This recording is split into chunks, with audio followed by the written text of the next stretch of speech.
Alhamdulillahi Rabbil Alameen. Allahumma salli ala Sayyidina Muhammad wa ala sahbihi ajma'in. So we finished. Why did we finish last time? We stopped. Yes. So we read the first two chapters of the matan.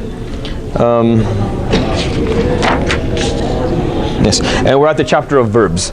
Now, before we start with the chapter of verbs today, inshallah, I'll do a quick summary or remind you a bit of what it is that we've studied. What we've looked at is the statuses that words can carry within a sentence, that words that are mu'raba, that have the ability to carry statuses in the first place. And then we looked at words that are mu'rab, meaning that have the ability to carry statuses. And we looked at what the different types. So the categorization worked like this.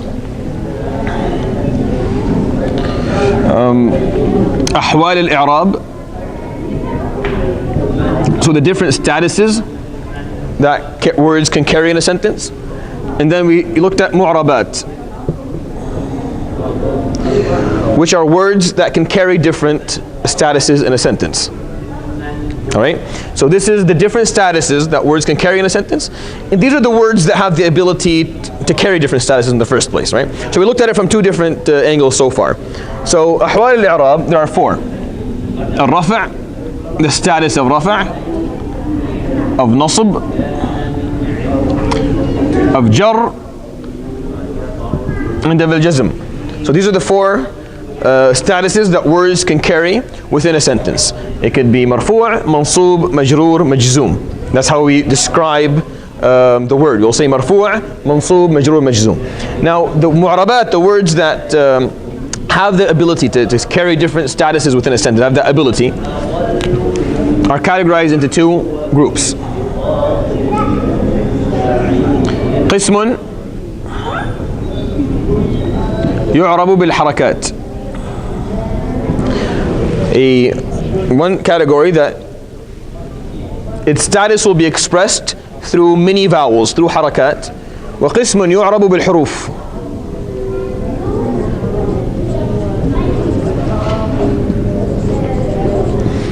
And another section or type will the status will be expressed through letters, بالحروف. So we have these are the different categories that we have, right?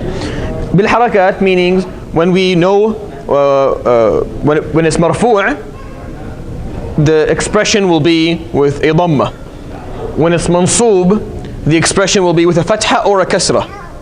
When it's majroor, the expression will be with a kasra or a fatha. When it's majzoom, the expression will be with a sukoon. Now this section over here, when they have a status, when the word has a status, it will be expressed through letters. When it's marfu', it will be expressed with a waw or an alif, correct? Or thubut an-noon, or the existence of the noon at the end of it. When it's mansub, it will be expressed through letter an alif or a ya, or the deletion of a noon at the end of it. When it's majroor, it will be expressed through an ya, an alif, or the deletion of the noon at the end of it. When it's majzoom, it will be expressed through deletion. Does that make sense? Of a letter at the end of it. So when we look at it from two angles, you get some clarity. So when we say that this section is being expressed through letters, that means, does it mean it can't be marfu' or mansub? No, it can be. It's going to be marfu' and mansub and majzoom and majroor, but the expression of that status is going to be through letters, the existence of a letter or the deletion of a letter.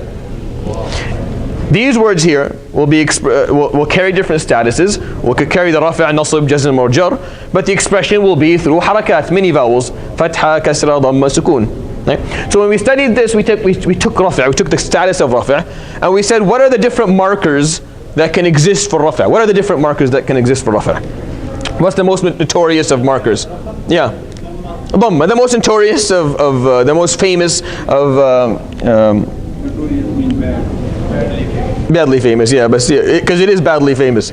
The problem with it is that we think because it is the most famous that it's the only thing, right? But there's something else that actually is sometimes almost as common or as popular as it. So dhamma is the first one for us to know as a marker of rafi'. Right? Another marker for rafi', yeah, the letter alif. Right? Another marker of rafi' is the letter waw. Another marker. So the existence of a noon. So we look at rafi'. Out of the 4 markers, 3 are letters and 1 is the mini vowel. It's just 1, but 3 others are letters. Now for what different type, there's different types of words that use it. Right? How do we know those different types of words? We come over here. قسم يعرب بالحركات وقسم يعرب بالحروف. The section will be expressed through, the status will be expressed through mini vowels or harakat, and this will be expressed through letters. Right? When it comes to nasb, what are the different markers that we have? Fatha, number 1. Kasra.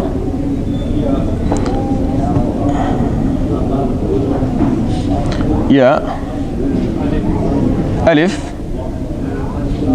So, hadf, which is deletion of a noon. Anything else?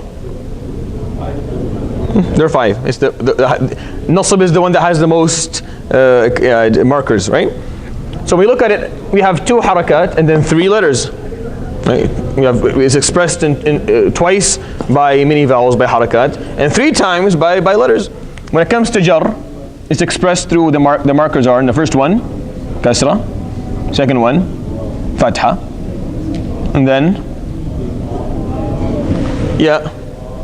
Correct? Yeah, you were doing well. You were doing well. And then hadf and noon. Is that right? No, there's no hadf and noon. No, there's no hadf and noon. When it comes to jazm, it is by sukoon. That's the first marker. The second marker, hadf, either noon or harf al-illa. Right, or the vowel at the end of the fi'l. Now, what else did we say regarding jar and jazm? There are 2 things that we should know.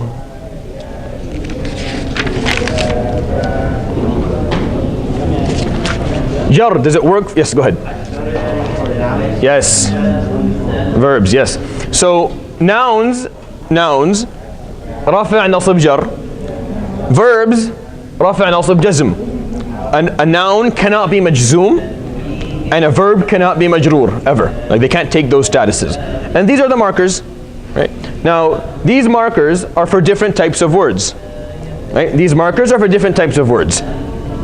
Here's where we study here's where we look at it from the concept of harakat, meaning قسم يعرب بالحركات. There's a section of words that are only going to be expressed, the statuses are only going to be expressed through harakat, and then a group is only going to be expressed through letters. So what are the harakat? Dhamma, fatha, kasra, sukoon. What are the letters? Waw, alif, ya, noon. And hadf, the concept of deletion, hadf al-illah, deletion of the noun at the end, right? So these are the markers that are used for statuses from a letter point of view, letters, and these are the ones that are used as mini vowels, dhamma, fatha, kasra, sukoon. So that's why we looked at these words from 2 angles, from this angle and then from that angle. There's one more angle, is where we take the different types of words, right, and just study this type of word, and we give it a lot of examples, which I'm going to start doing. That's not a part of this matan, but I'm going to do it as a side thing, and then continue by studying verbs, inshallah. But I want to do that first because I think that'll be helpful. Can you get me a tissue from? Just get someone get me a or just yeah. There you go. Jazakallah khair. Yeah, there. He's ready. He's ready with the the ammunition. Yeah. Yes. Could you give an example of the last one? Hadf al-illa. Yeah. Simple. So yad'u makes dua, right? So if it's majzoom, because hadf al-illa is a marker of jazm, right? So if you put lam before it, which is a tool that will cause jazm, we delete the harf al-illa, so it's written like this, and just a dhamma to make up for the waw. Lam yad'u. Or وَمَنْ يَدْعُ, Surah Al-Mu'minun, وَمَنْ يَدْعُ مَعَ اللَّهِ إِلَهًا آخَرَ. All right, so that's an example of how you would delete it. There's a lot of examples of that in the Quran, like a lot. So you're not going to find difficulty coming up with them, inshallah, and find them. So what we're going to do now is we're going to take a look at words. Just study some words.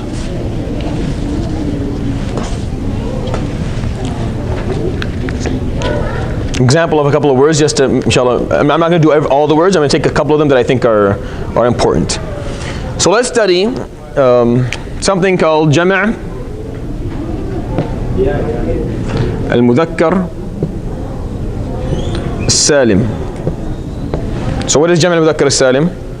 Sound masculine plural. Okay? Sound masculine plural. So what are examples of the sound masculine plural? How do we do it? You take a masculine singular noun.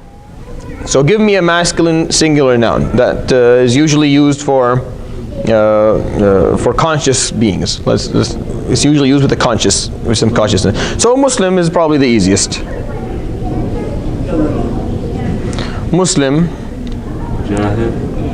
Jahil, Mujtahid. Okay, that's enough for now, right? Muslim, Jahil means ignorant. Mujtahid means someone who works hard or is very, very knowledgeable, okay? So how do we turn this into Jama' Mudhakkar Salim? You want to turn it into a sound masculine plural, because this is a singular form. So what do we add at the end of it? Yeah, Yusuf. So that you do one of two things. Yes, either you add waw wa noon or ya wa noon. Right? One of those two things. So if you add the waw wa noon, it's going to look Muslimun. If you add the ya wa noon, it'll be Muslimin. Is that clear so far? Here, add the same thing here. It'll be Jahilun or Jahilin.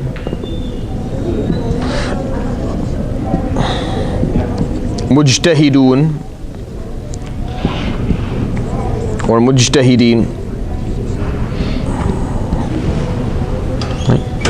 So why this or this?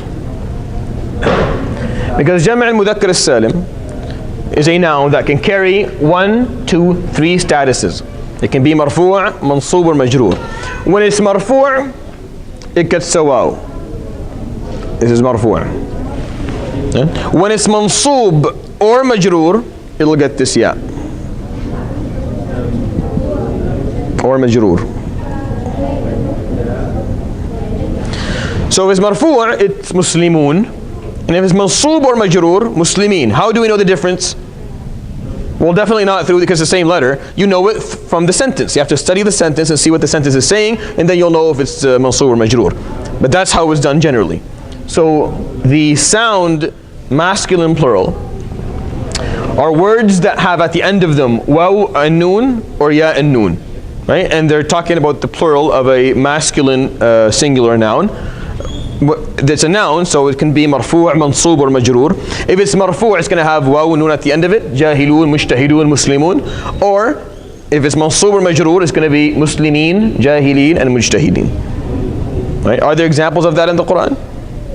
There's a lot of examples of that in the Quran. Way more, too much for us to actually even count. Wallahu la yahdi al-qawm al-kafirin. The word kafirin is mansoob because they noon at the end of it. Inna Allah yuhibbul muhsinin. Right, that's a mansoob one as well. Right? At-ta'ibun in Surah At-Tawbah, if you start At-ta'ibun, Al-abidun, Al-hamidun, As-sa'ihun. Yeah, like it's 5 or 6 of these ones right in a row. All of them waw and noon at the end of it. Does that mean every single word that has waw and noon at the end of it is going to be a sound masculine plural? No, not every word. Some words have waw and noon and it's not a masculine sound plural. It can be a different word, it can be a verb, or it could be just a word that has a waw and noon at the end of it. But if it is a plural, it's a plural, and the form of it becoming a plural is a waw and noon or ya and noon at the end of it, then it's a sound masculine plural. But you have a lot of words that have waw and noon at the end of it. That is not a masculine. That is not a plural. It is not a sound masculine plural. Does that make sense? So in order for it to be a sound masculine plural, you have to identify what the singular form is. You have to see that all they did was add a waw and noon or ya and noon to the end of it. If it's a waw and noon, it's marfu', and if it's a ya and noon, then it's mansoob or majroor. All right. More rare. What's more rare? Have a word that does have waw and noon, but not. It's just there's words that were written like that.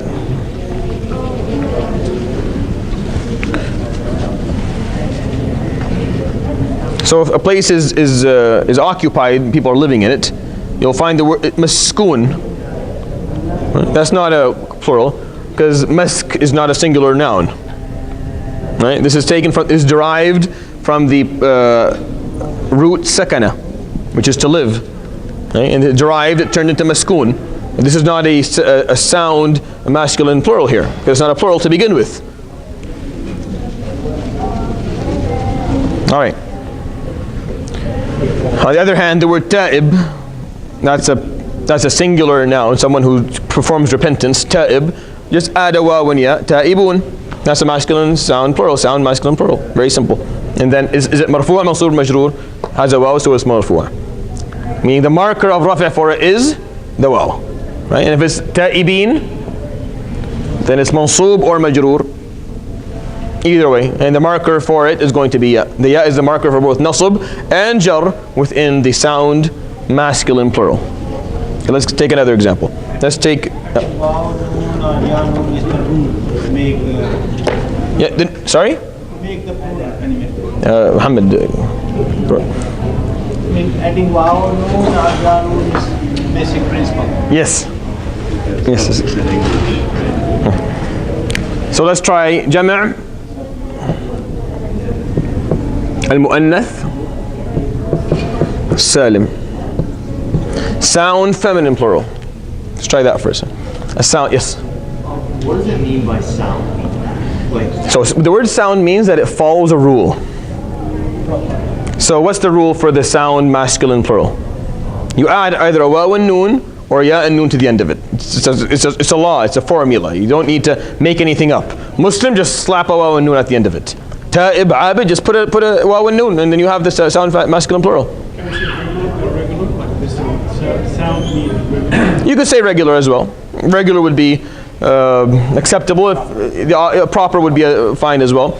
Doesn't really matter. The point is that there's a rule that it follows. It follows a rule, which is either you slap a waw and noon or ya and noon at the end of it. Now we're going to give you the example of the one that's not salim in a second. But right now this is the feminine, the sound feminine plural. So we take a singular noun that is feminine. Let's use the same examples we did a second ago. So muslima.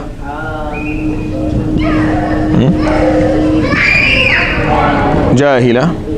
What was the last one? Mujtahida. We turn it into a sound feminine plural. Yeah. So we just take away this last part. That's all it takes. There's no two types. It's just Muslim. That's all you do. Take off this. Is it always going to be alif and ta? Always going to be alif and ta. But yep. But there's not always a ta to delete here at the end. Sometimes there's nothing here at the end. Example. Sama becomes samawat. You may say, why is it not sama'at? Right? But the Arabs don't speak like that. Meaning that becomes too hard to pronounce, so they'll change the hamza to a vowel just to make it easy. Right? Samawat. So you just stick an alif and ta at the end, and now it's a sound feminine plural, very simply. Now, if this is marfu'a, what do we do? If this is a marfu' word, what do we do? What do we give it? No, not a waw. Dhamma, we put dhamma. Muslimatun. Right? If it's mansoob, what do we do? Yeah, see, that is the ultimate mistake. It's kasra, right? So it's kasra. And if it's majroor, it's also kasra, right? So this is almost similar to the sound masculine plural. The rafi' is one thing, and nasb and jar is the same thing. In the sound masculine plural, rafi' is waw. Here it's dhamma. There is ya for nasb and jar. Here is kasra. So there's no such thing as samawatan. There's no such thing. Never. It's not a word in Arabic, right? ما يشتغل كده. سماوات أو السماوات. So if it's السماء, then it becomes السماوات. Right? And is this mansoob or majroor?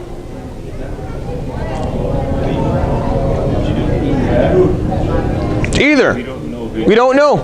Because it could be mansoob, it could be majroor. This is kasra, is a marker for both in this word. This word, the sound feminine plural, if it's marfu', the expression is a dhamma. And if it's mansoob or majroor, the expression is a kasra. Right? Whether it's mansoob or majroor, the expression is the kasra. There's no difference. So when you look at the word samawati, and I ask you, what is it, mansoob or majroor? Either. Show me the sentence and I'll tell you from the sentence. I can find out if I look at the sentence, but I don't know just by looking at it on its own. All right.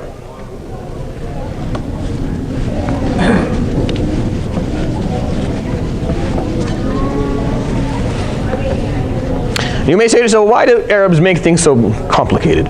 Why do they use statuses in the first place? Statuses make a big difference. The complexity that statuses offer a sentence is huge. It allows you to work with a sentence in many dimensions. It allows you to reorganize words in a sentence in ways that will bring out certain meanings more than others, that will emphasize certain meanings more than others, because the status is going to be preserved through an expression. It's being expressed either through harakat or through letters. It's going to be, so you're going to know what it is, and that allows a lot of. So that's why when you study the Quran, you will find that the mufassirin will be able to explain an ayah in multiple ways. Because there's so many different dimensions, so different ways for you to look at it based on the statuses that these words. If you took that away from the concept of Arabic language, then a lot of what the Quran can mean couldn't mean anymore. Meaning you would lose a lot of meanings in the Quran had this not been the system of how Arabic words function to begin with. Does that make sense? So this idea is critical for the Quran to have the depth, the diversity that it actually does. If Arabic language didn't carry that, that's why when we look at, you don't find often when you're studying, if you're studying the English, an English version of the Bible or of the Old Testament, you don't hear very often there is a difference of interpretation. Like it happens, but it's not very often in those books. It's not as often as it is in the Quran, because the English language is not as dimensional as the Arabic languages. Meaning, it's very rare, or it's not as common for you to find an English sentence that can have 3 or 4 different meanings. Meaning, there's different ways to understand this. In Arabic, that is quite common for you to be able to understand things more than one way. And because of that being the fact of the matter, the Quran has much more deep, and there's a lot more flexibility in understanding the Quran, which is what is needed for this ummah to be able to progress and to continue to learn. I'm going to give you another example of a type of word, Jam' at-taksir. So there's a fine plural, the final plural, sorry. So we talked about the sound masculine plural and the sound feminine plural. Now the final plural, now the brother said, how about regular? Yeah, so if that was regular or proper, now the one we're going to study right now is called Jam' at-taksir, the broken plural or the irregular plural or the improper plural. So what is the difference? The difference is that first two have a formula. Muslim, add un or in. It's muslimun, muslimi, whatever you want. Muslima, add at, muslimat. That's all it is. It's very simple. It's math. Just add that, it turns into this. Here, there's no. It's a broken plural. There's really there's no law. It's just this is how Arabs speak. That's what they said. They took the word masjid. They did not say masjidun. And they did not say masjidat. The Arabs did not speak like that. They didn't. They said masajid. Why? No idea. No one has any idea. That's just how they did it. They just added an alif right slap in the middle. Right? Was there a definition for masjid before Islam? So the word masjid from a linguistic point of view means the place where you do sujood. The concept of sujood, which is putting your head on the floor, is a linguistic word, meaning it has its linguistic meaning. It doesn't have to have a religious term. Masjid means where you put your head. Later on, of course, the word masjid became the actual place for worship. All right? Give me other examples. Yeah, without them, masjid is like mal'ab, is like a different type of word. Huh? Qalam. There you go. So qalam, Arabs did not say qalamun, even though we have a place in Syria called qalamun, yani, but it's not plural of qalam. You don't have a bunch of pens sitting somewhere, yani. They didn't say qalamat.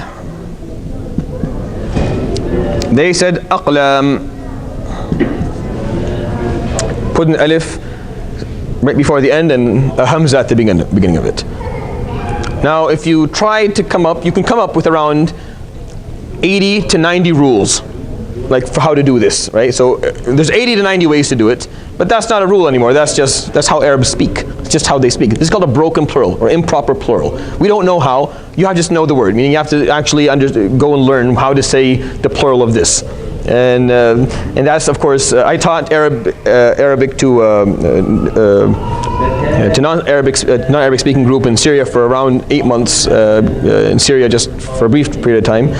And that is by far the funniest thing that ever happens, is when because we have to do conversations. A part of our course was conversation. So I would converse with these brothers, and some of them were some sisters, and they would try to make a plural of a word. And I would break out in laughter. I couldn't help it. Like sometimes they would make the most absurd plural in the world, because they would use one of these ones, because that's what they're used to, which makes sense. I totally understand it, but sometimes what would come out would just be too funny. I couldn't help it. It's just too funny. And then I try to explain that this is what it is. Of course, I laughed once and someone felt bad and never did it again and stuff. But I didn't mean to. It was just a matter of but they say a word that is just so bizarre that it's impossible. There is no such word. But they think they're trying to follow a rule, which makes sense. But unfortunately, a lot of words, when it comes to plurals, they're broken plurals, and we just don't have the ability to.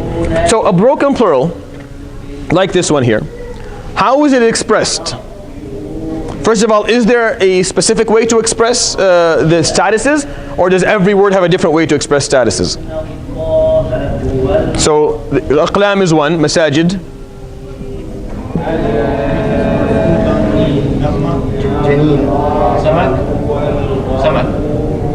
Yeah, so asmak maybe. A jinnah, sahih. But my question is, how would we express the status of these words? Is there a way to do it, or is there different ways? For each status, there's no way for all. Say it again? Like for rafi, it's dhamma. Yes, so for rafi' it's always dhamma. Alright? So it's never expressed through a waw or anything else. It's jam' al-taksir, it's always, the rafi' is always going to be expressed through a dhamma. Always. Right? When it comes to It's always 10. If you put alif. again, until this point, we have not differentiated between tanween and non-tanween. Like for you, there's no difference so far. Like for you, you don't see a difference until now, right? So act like there's no difference until we come to the point where I'll explain to you the difference, inshallah.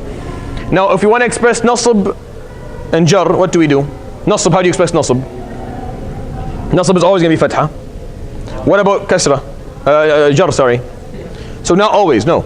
So jar is not always kasra. Jar is sometimes kasra and sometimes fatha. Right? So for jam' al-taksir, samawat is not jam' al-taksir. Samawat is a sound feminine plural, but it's similar to it. Yeah. Asmak or masajid and aqlam, if they're marfu', it's all going to be dhamma. Asmakun, masajidu, and aqlamun, always. If it's mansub, it'll always get a fatha. Asmakan, masajida, aqlaman, always. If it's majroor, sometimes it'll get kasra, asmakin, and sometimes it'll get a fatha, like masajida. Sometimes it'll get a fatha. When will it get a fatha? When will the jar be expressed as a fatha in jam' al-taksir? So that's like an exam question. Yeah, some, of course, not for you, but like an exam. So when would a kasra be the expression? Oh, sorry, the fatha. Fatha of jar, expression of jar in the broken plural, in jam' al-taksir. So this is a question that you would ask, right? So how would you answer that? Go ahead, Muhammad, try. When the word can't hold both. Yeah. So when a word can't carry all harakat, all statuses, can't carry them, it's called al-ism alladhi la yansarif, or al-ism al-mamnu' min as-sarf, right? So in a word, so the answer is in a word that is mamnu' min as-sarf, or basically a word that can't carry all three mini vowels. It just can't carry all three mini vowels. Why? We don't know. It just can't. It can't do it. It can't get a example for that. Is like the word masajid. Masajid cannot. You can't say masajidi unless you attach it to something, or unless there's something attached to the beginning of it. On its own, it has to be masajida. Let me say any other examples that apply to that as well. This is just for kasr, right? Yeah. So yeah, jam' taksir. There are other examples, but this is for jam' taksir. So for the broken plural, if I ask you, how do you express the status of rafa', you'll say dhamma. How do you express the status of nasb? You'll say fatha. How do you express the status of jar? You will say kasra or fatha in words that can't carry kasra. Words that can't carry all three statuses. They call it non-flexible. Non-flexible, it works as well. Again, these are just translations. And mamnu' min as-sarf or ismu alladhi la yansarif is actually what we're looking at. Okay. So that's a trick question you can ask someone, and they will fail it horribly if you do. If you want to. All right. Let's try other words. Just maybe one more type of word before we.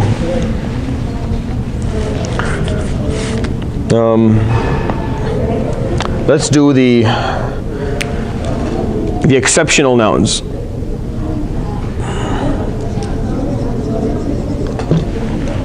What are the exceptional nouns? Come on, someone give me. I've said these like 50 times. Go ahead. Go ahead, Muhammad.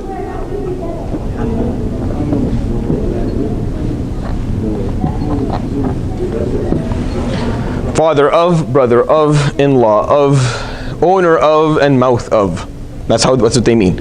Now, these words, if you're going to say the father of someone, or the brother of someone, or the owner of something, or the mouth that is, owned or a part of someone, then you will express that. So let's say that we're going to express it by one word. So here, let's say it's mal, so the owner of money. Let's see, here's Ahmed, so Ahmed's mouth, Muhammad's in-laws, Ali's brother, and give me a name. Allah, Hamdi's dad. So these are the dad. So he always remember his father. Now, if we were going to do that, how do we express that? So if it's marfu', it's Abu, Akhu, Hamu, Dhufu. If it's marfu', we hit the waw. If it's mansub, Oh, sorry, is that the father, is that a bat? Abu. There, good? So if it's mansub, what do we do? Alif. So first it's Abu Hamdi, right? Are you the oldest of your dad? You're not the oldest. Oldest male type. Who's older than you? Yeah, that's true. Of course, I know Ahmed. So, Aba,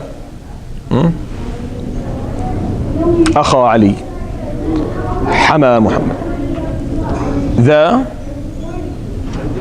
fa, right? If it's majroor, what do we do if it's majroor? Yeah. It becomes Abi, Akhi Ali, Hami, the, and fi.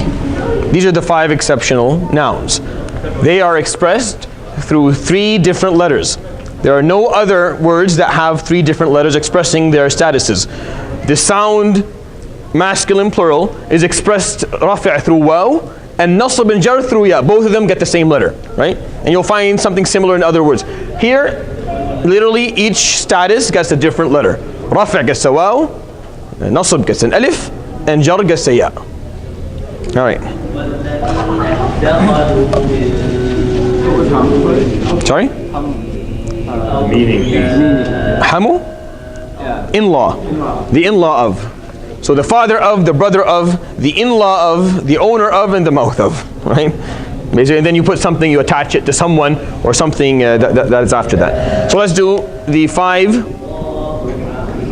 exceptional verbs.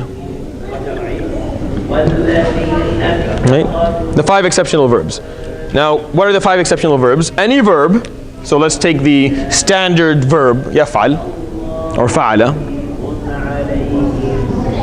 Right? So what we do the five, what they are, is you attach here either a ya or a ta. You attach here either an alif, right, or a noon, or a waw and noon. They add up to 5 different situations, right? So you attach either a ya or a ta, and then either an alif noon or a waw noon. So I'm gonna break them down for you so that you can remember them, inshallah. So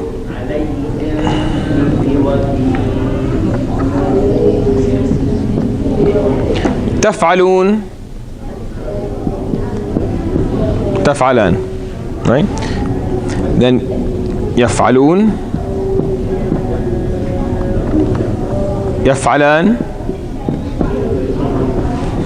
and then تفعلين.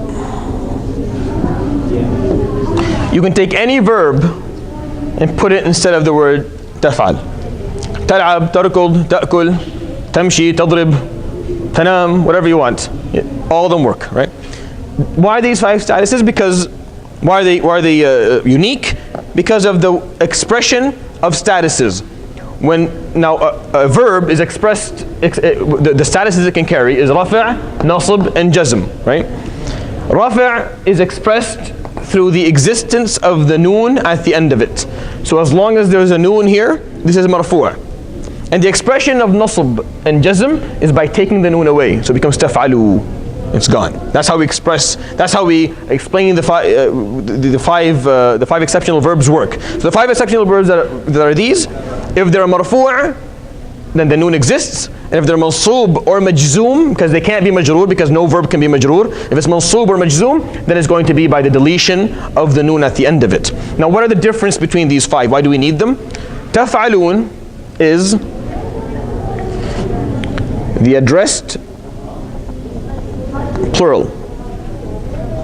Address when you're talking to them, and they're plural. Taf'alun.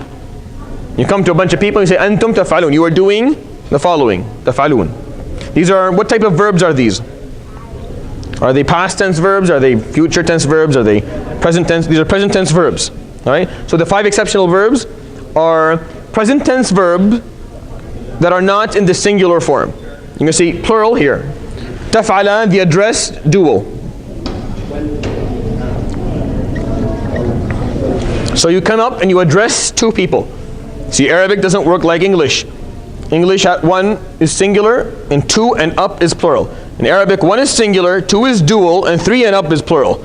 So you and your wife are not plural. You're just singular. You're just dual.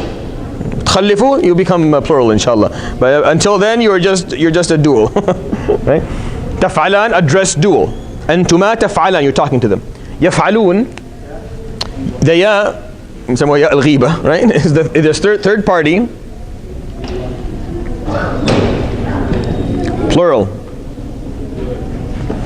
So I'm talking to you about a bunch of people over there. I'll say yaf'alun. That's what they're doing, something. Right? Yaf'alan, third party, dual. All right. The last one here, taf'alin, addressed feminine, singular. So you're speaking to one lady. You say, Anti taf'alin, you are doing this. You're talking to one lady, one female. These are the 5 exceptional verbs. Right? These 5 exceptional verbs, the statuses that they can carry are expressed through the noon. The noon is the expression, is the marker for them. If these are marfu', then the noon will exist. Marfu', because the noon is there. And if we take away the noon, right, then this is either mansoob or majzoom. All right? Still. We'll have to do this at least a couple of more times for everyone to get a hang of it. 5 special verbs. Yeah, these are 5 special verbs. All right. I'll do one more type of word, and then we'll move on, inshallah. So what type of word, inshallah? Do regular verbs, or is it the same with nouns, how you do the plural? So plural is what we saw right now. right? Anything else you can't use for. So the waw and noon at the end of it will cause the plural for the verbs. يفعلون, تفعلون, that's how we use, yeah, for all verbs. Yeah. So let's talk about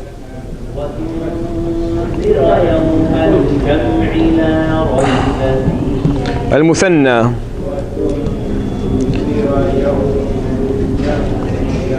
The dual form.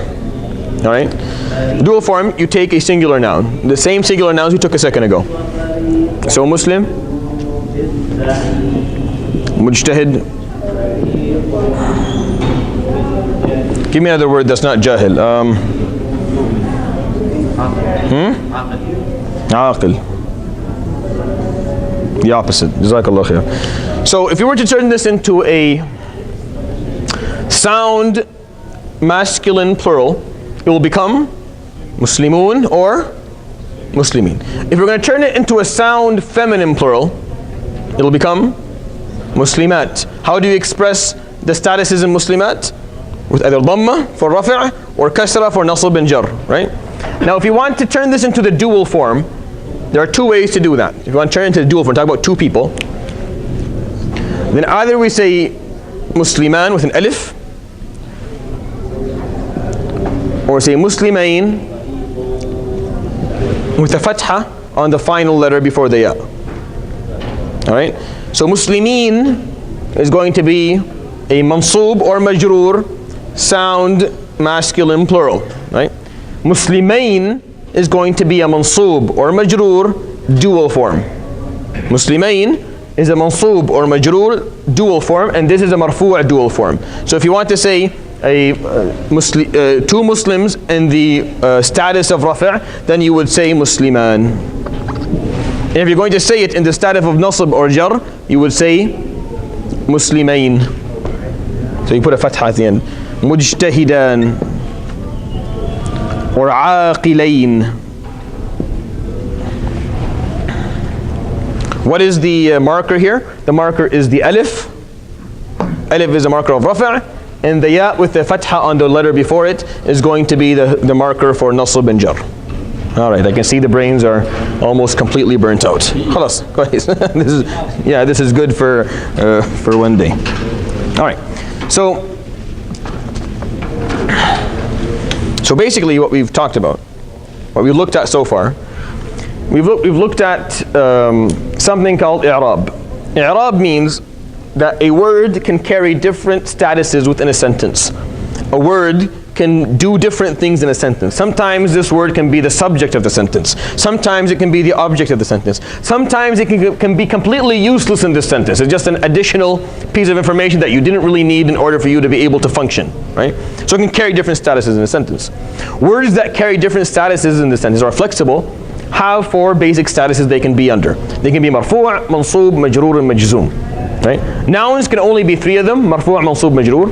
Verbs can also only be three of them, marfu', mansub, majzoom. Right? How do words express their statuses? They express them through different markers. Some markers are going to be harakat, many vowels, dhamma, or fatha and kasra, kasra and fatha, or dhamma, or sukoon.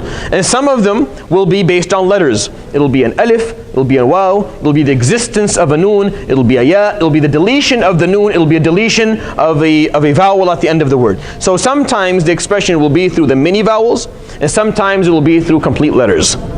Existing or not, or changing or not existing within a word. What types of words are there? There are not an infinite types of words. There are a number of different types of words. We've studied today, we looked at the masculine, the sound masculine plural. This is what we looked at today so far. So Jam' al-Mudhakkar al-Salim, we looked at that. محمد وعلى صحبه اجمعين اللهم رب هذه الدعوة التامة والصلاة القائمة محمد صلى الله عليه وسلم سيرة الفضيلة والدرجة الرفيعة اللهم قرأ انك لا تخلف الميعاد. So what's left from the words that we did not study yet? So that all that we didn't look at so far is al-ism al-mufrad, the singular noun. Usually people start with that, but I on purpose left it till the end. And al-fi'l al-mudari' الذي لم يتصل بآخره شيء, the present tense verb that has nothing attached to the end of it.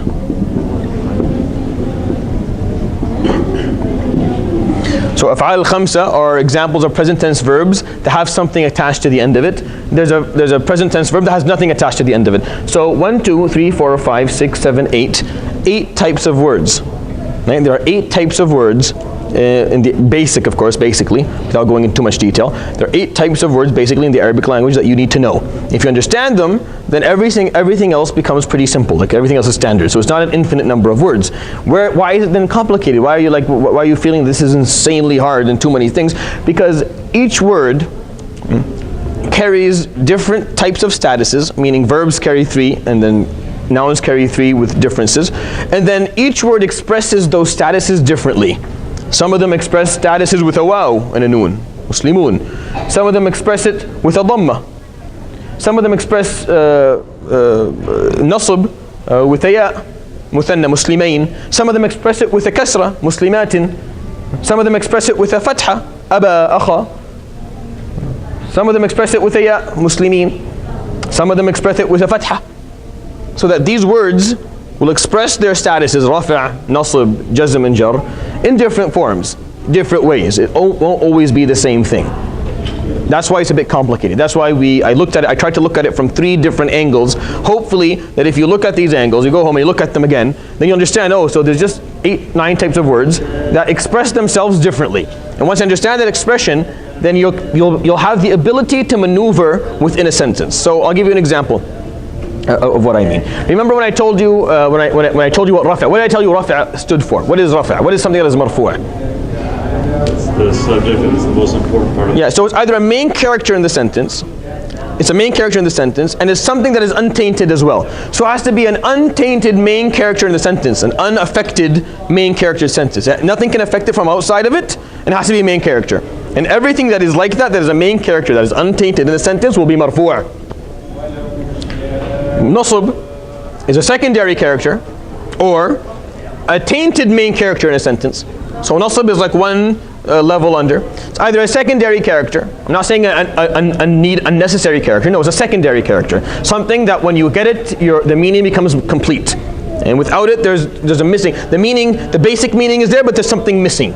You needed something to complete the meaning. Or it's a main character that's been tainted. Something came from outside and played around with it and changed it or did something to it, so it's no longer pure anymore. Majroor is unnecessary in the sentence. Anything majroor, totally unnecessary. Meaning you could have understood the sentence fully without it. It's not a secondary character, it's not a main character, it's not a needed character. It's unnecessary. It's extra information. It offers you depth. It gives you detail, but you didn't need it for the sentence. The sentence gave you enough information with the main and basic characters, with the main characters. That's why when you're studying, what's the importance of all this? When you're studying divine text, your focus always has to be on the main and secondary characters that give you the meaning. And then everything that is additional, you look at on a secondary level. You have to focus on what is a main character and secondary, so that you can take the meaning from it. If you leave all of that and you focus on things that are less important, that means your understanding of the language is all completely messed up. Right? That's why when there's an amr in the Quran, when there's a present tense verb, la taqrabu zina, right? That's a verb and a secondary character. That's a sentence that becomes extremely important. And then if anything that's added later on is less important. Are things that the sentence would have lived without it. You don't necessarily need all this to be able to understand this basic command. And that's how Arabic works. It gives you really important things, emphasized issues, and then less emphasized things. Anything majroor, its level of importance is much lower than anything marfu' or mansub. And based on that, mufassirin of Quran and the scholars of hadith and all poets of a long time, that's how they based what they were going to do. That's how they understood and interpreted the language. All right. Anything majzoom is neutral, meaning it's subjective. There's no clear understanding of what it's specific to verbs. So it's a verb that is being affected in a certain way, something that can't change it. It's either a command or something that's been denied in the past. And that's what majzoom is. So when you understand all of that, and you understand that these words can carry these different statuses in a sentence, well, how do they express those statuses? they express them differently. Some of them will express it with a dhamma, some of them will express it with a waw, some of them with an alif, some of them with a noon. They express them differently. Now what you need to do, you need to be able to identify and recognize those different types of expressions. You need to be see, okay, this is a fatha, this is the expression, because I'll give you an example that I hope this won't, these are the 8 categories. These are the 8 categories. We studied 1, 2, 3, 4, 5, 6 today. We'll study 2 next time, inshallah. There's not an infinite number of categories. The word Muslimin, if you look in the Quran, this is a sound masculine plural. You'll find it written like this.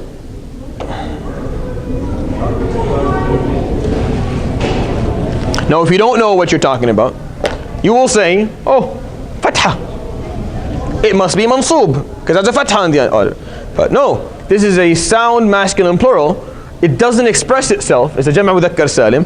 It doesn't express itself with a fatha. It expresses its statuses with either a waw for rafa' or a ya for nasb and jar. So you'll say, no, it is mansoob, probably it's mansoob, but not because it has a fatha on it.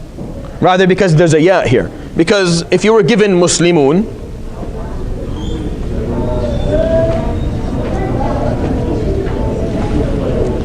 then the same person who doesn't know the difference would say, oh, this is al-mansoob, it has a fatha. No, it is marfu' because it has a waw. Why? Because this is a sound masculine plural. It doesn't express itself through harakat, through many vowels, it expresses itself through letters. Waw for rafa' and ya for nasb and jar. Understanding the problem? All right. Sorry? So it's not an expression of everything, it's just to tell you how to pronounce it. So that haraka, that mini vowel, is just to tell you what to say. You say muslimuna or muslimuni or muslimunu. Say muslimuna, but that's not expression of the status of the word. Understand? Some letters they express that this word has a status, a certain type of status, and some of them are just for purposes of pronunciation, of proper speaking. Yes. So muslimun is the subject, but what does the fatha tell us? Does it tell us nothing? That's the whole point. That's what I'm trying to teach you. It tells you nothing. The waw tells you everything you need to know. It tells you this is marfu'. The fatha is just a pronunciation issue. It has nothing. It tells you nothing at all. When we look.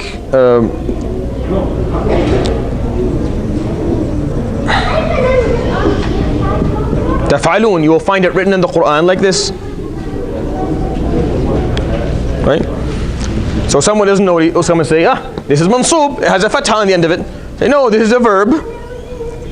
One of the 5 exceptional verbs, af'al khamsa. They express their statuses through either the existence of the noon at the end or the deletion of the noon at the end. And as long as the noon is here, then it's marfu'. It's not mansoob. If it was mansoob, it would be like this. Taf'alu. But because they don't know, they look at the fatha. Why is it a fatha? That's how it's pronounced. That's how it's pronounced. Another example. Those af'al khamsa be majroor? Af'al khamsa be majroor? Can verbs be majroor? No, af'al khamsa. Yeah, it's a verb. Can a verb be majroor? Never. A verb is either marfu', mansoob or majzoom. They can never be majroor. That is a trick question, huh? Never. A verb is never majroor. Just like a noun is never majzoom. Never. Meaning these are statuses that they don't carry. Abdain. 2 servants. You'll find it written in the Quran like this. That's how you'll find it written in Surah Al-Tahrim. Abdain. Someone doesn't know will come and say, it is majroor because there's a kasra at the end of it. But you will say, no, the problem is that this is a dual form. This is muthanna, it's a dual form. A dual form expresses the statuses through letters. If it's marfu', there's an alif. And if it's mansoob or majroor, it'll be a ya. So this may be majroor, but not because of the kasra. It's majroor because of the ya. That is the marker that we have here. That's why if it were to be abdan, it would be abdani. So there's a kasra. Does that mean it's majroor? No, it is marfu'. Why? Because there's an alif. So what is the kasra? Just pronunciation. It's just how Arabs pronounce it. Or when it's not part of That's why you have to know these. If you know these, you no longer mistake them. You see the word, you know what type of word it is. Oh, this is a dual form. So you don't care about the haraka at the end of it. You're caring whether it's an alif or a ya, so you know if it's mansoob, majroor, or marfu'. That's why we studied it like that. Because if we didn't study it like that, I just told you that the harakat are expressions, then that would be very confusing to you. Be like, well, here's a kasra. You told us a kasra is for majroor. True, but not in this type of word. Not in a muthanna. A muthanna does not express itself through harakat. muthanna expresses itself in either an alif or a ya. Is it making a bit of sense as we as we go along? All right, I'll give you another example. So if we took the word masajida, and I'm using the words that we kind of focused on, so we find it written like this: masajida. So someone doesn't know, come and say this is definitely mansoob because it has a fatha. Like, that's not true. It could be mansoob.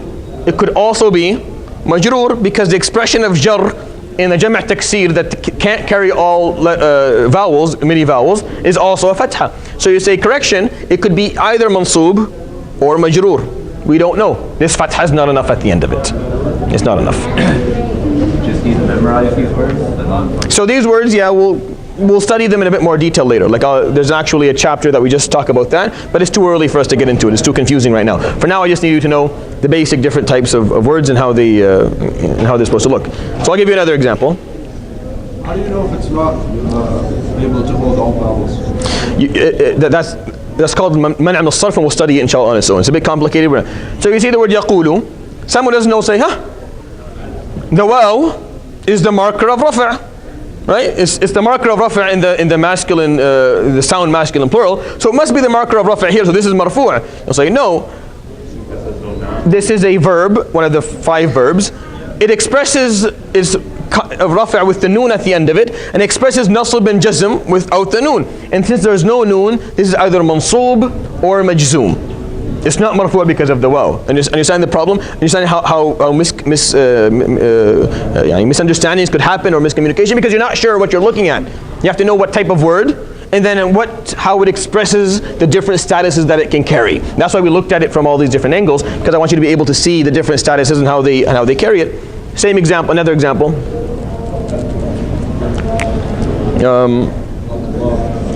Find the word yad'u. Like that. You'll say, if you don't know, you say this is marfu' because look, it has a dhamma at the end of it. I know, because a dhamma is always for rafa', there's a dhamma at the end of it. So you know that's not true, because actually the origin of the word is yad'u, and that was taken away, and the dhamma just stayed at the end, and this is majzoom or mansoob. It's majzoom, of course, here, and it lost its vowel at the end. Meaning the expression of this word, we didn't do that because that's next time. The expression of this word when it's majzoom is the deletion of the vowel at the end of it. So it's a matter of knowing how these 8 words express the 4 statuses or the 3 statuses that each of them can carry. The last example is if we look at the word samawat, and it's written like this, samawatin. Someone who doesn't know will say, it's majroor, obviously, because it has kasra on it. You'll say, no, correction, it's either majroor or mansoob, because when it's mansoob, it also gets kasra. It could be that, or it could be this. So if you just focus on looking at the end of the word, then you may get lost. What you need to know is how these words express themselves, how they express their statuses. Some of them express them through harakat at the end. Some of them express them through the letters waw and ya. Some of them through alif and ya. Some of them through the existence of a letter like the noon at the end or the deletion of the noon at the end. They express themselves differently. And that takes some time for you to, I'm not asking you to memorize it right now, but at least to have the flexibility to understand that different words will express themselves differently. Inshallah, with the continuation of this and the repetition of every time we sit down, repeat a number of these words, and I keep on repeating to you until you, inshallah, they stick with you. But once you understand them, your ability to understand the Arabic language will be 10 times more than someone who is studying Arabic without this information, just trying to understand sentences and phrases. Meaning you could start like that. I could write a sentence right now and give you the vocabulary and tell you how words work. But you'll never understand the essence or the philosophy of the language if you don't understand that there's different types of words and there's different types of statuses, and the expression of these statuses are important, first of all, to understanding the sentence, and they're expressed in words very differently. Words express those statuses differently. So I hope inshallah that made some sense. Next week inshallah we'll also continue after Salat al-Maghrib. Do try, and if you haven't listened, if you've missed a couple of lessons in the last couple of weeks, I think this is our 7th? 6th or 7th lesson, I'm not sure. I don't know anymore. I lost count. But we've done a number of lessons so far. Even if you've lost a number of lessons or you want to learn and you feel like this is something you can do, then this is a good week for you to go back through everything that we have talked about, because this is the end of the first 2 chapters, and they are the most important 2 chapters in my judgment of understanding Arabic grammar. So go back and go through them all, listen to them, understand them, so that next time when we start with the verbs, because we're going to start with verbs and nouns and start moving forward and actually talk about different statuses in sentences. We'll talk about subjects and objects and how all that works together. But how you need to first of all understand the basics. So next time I will explain these 2 statuses at the end. But please, if you haven't listened to all of them, or you missed a few, or you're not clear, listen to them one more time. Inshallah, if you do, it'll become a bit clearer to you. جزاكم الله خير. سبحانك اللهم وبحمدك أشهد أن لا إله إلا أنت أستغفرك وأتوب إليك. صلى الله عليه وسلم محمد وعلى آله وصحبه أجمعين. بارك الله فيكم.